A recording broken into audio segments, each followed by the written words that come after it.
Before we jump into today's episode, I want to make an announcement. Capstone Leadership Solutions, which was co founded more than 14 years ago by two registered nurses, we're getting back to our roots by offering a nursing excellence event. We know that every rural hospital wants to promise and provide exceptional nursing care. But nursing excellence doesn't just happen because some nurses are great. It happens when every caregiver delivers consistent, evidence based care, every patient, every shift, every day.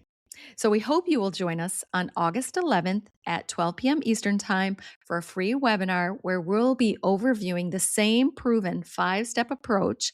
We call it the Capstone Adoption Method that we've used to help rural hospitals improve patient experience, strengthen teamwork, increase consistency, and create nursing improvements that take hold and last.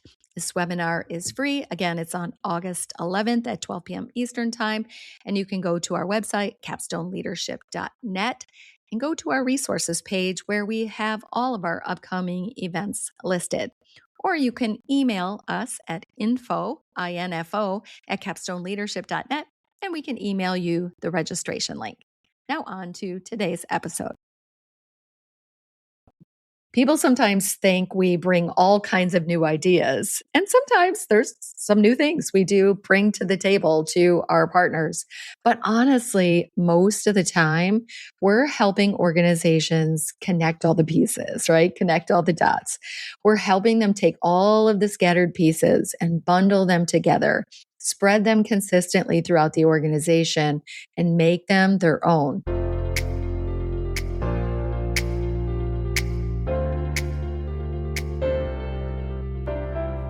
Welcome to Culture Change RX, the podcast for healthcare professionals that are committed to creating a thriving workplace culture, improving the experiences of employees and patients, and ultimately unlocking their organization's next level of potential. I'm Sue Tetzlaff, your host and co-founder of Capstone Leadership Solutions. Join me and my insightful guests each week as we share actionable insights for navigating the crucial people side of the business of healthcare. Subscribe now for a weekly dose of Culture Change RX. Now let's dive into this week's conversation where culture change takes center stage. Welcome to another episode of Culture Change RX. It is me, Sue Tetzlaff, co-founder of Capstone Leadership Solutions and the host of Culture Change RX. Today is one of those solo episodes. It's just you and me here today. And I've been thinking a lot about this topic, especially lately when it seems like all of a sudden I've been spending a lot of concentrated time with executive teams from around the country. So we might be on partnership launches or a discovery conversation or at our healthcare executive forum or at executive retreats.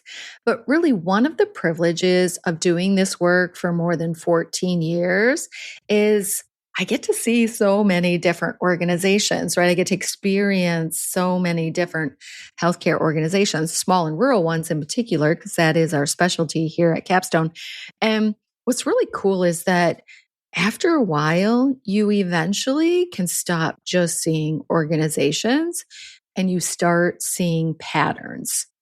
Different states, different executive teams, different hospitals, different strategic plans, different challenges, different opportunities. And yet I keep seeing the same 3 things. In fact, now I expect to find them.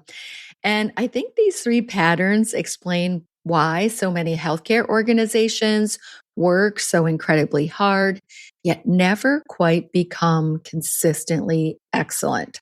And today I want to share these 3 patterns with you. I call them pieces, pockets, and plateaus. So these are the 3 P's: pieces, pockets, and plateaus. So let's start with this first one, pieces. One thing I've learned is that I almost never walk into an organization that has done nothing, right? Actually, it's usually the opposite. They've done leadership development, communication efforts, patient experience training, employee engagement surveys and plans, recognition programs, safety initiatives, hourly rounding, leader rounding. They have standards of behaviors. They have a service excellence team. Maybe they've been training everyone on AIDED or some sort of communication protocol. Maybe they've done high reliability training, they have lean initiatives, etc. So they have a lot of really good pieces. The problem isn't that they're missing ideas. The problem is that they have pieces, but not packages. I sometimes picture this as opening a 1,000-piece jigsaw puzzle only to discover that there are only 700 pieces inside. Some beautiful pieces, some incredibly valuable pieces, but not enough to create the whole picture.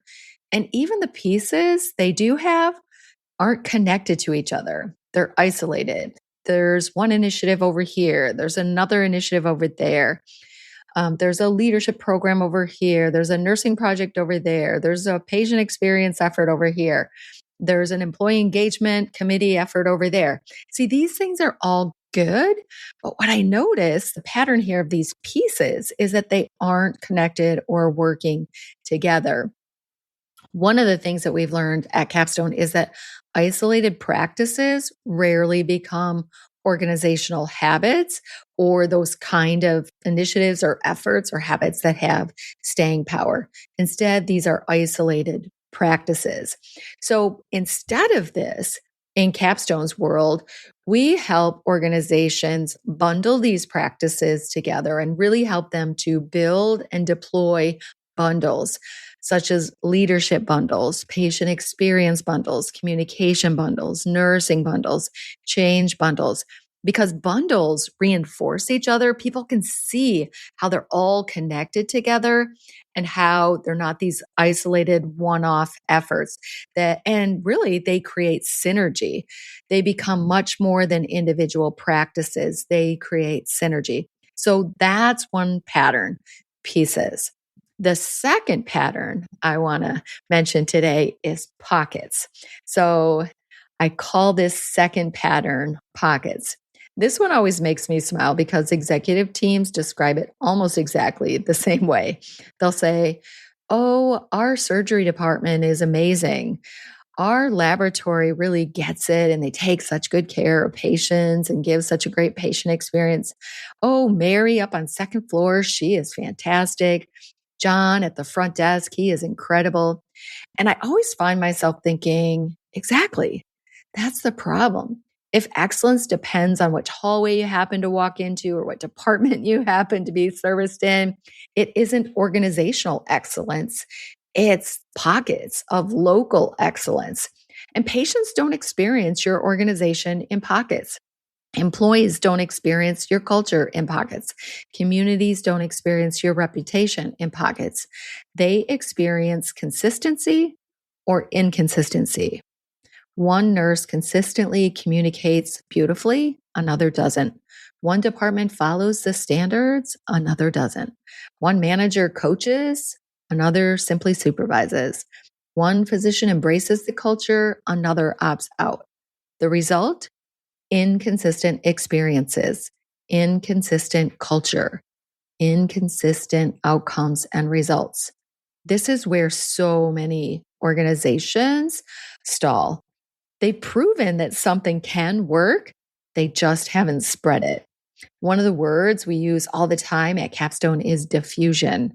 How do you diffuse excellence? How do you take something that's working in one place, one unit, one department, one clinic, one leader, and spread it until it simply becomes, this is how we do things around here? That is where sustainable, consistent results and experiences begin. So that was number 2, pockets. The third pattern I see across many organizations, this is so common, is plateaus. And honestly, this one may be a favorite. I love to have a favorite here because organizations usually don't recognize they're on one. They've worked incredibly hard. Patient experience has improved, employee engagement maybe has improved, maybe they've seen their quality or safety improve, maybe they've seen culture and communication improve, and then everything just seems to level off. Sometimes that plateau is pretty low. Sometimes it's quite respectable, and sometimes it's actually pretty darn high. I've worked for organizations that consistently perform quite well. They're proud of their results, and they should be. But they can't seem to break through to becoming truly exceptional. Top ranking, national awards, high reliability, employer of choice, provider of choice.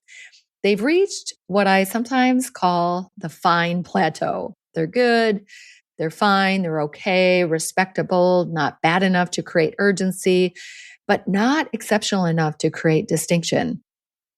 So in these cases, that plateau of good becomes comfortable, and comfortably and quietly, it becomes the ceiling. It becomes the ceiling.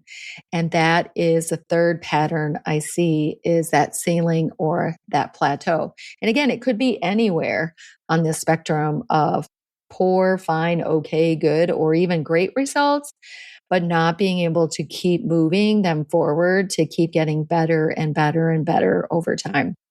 So what's really happening, I've become convinced that healthcare doesn't have an idea problem.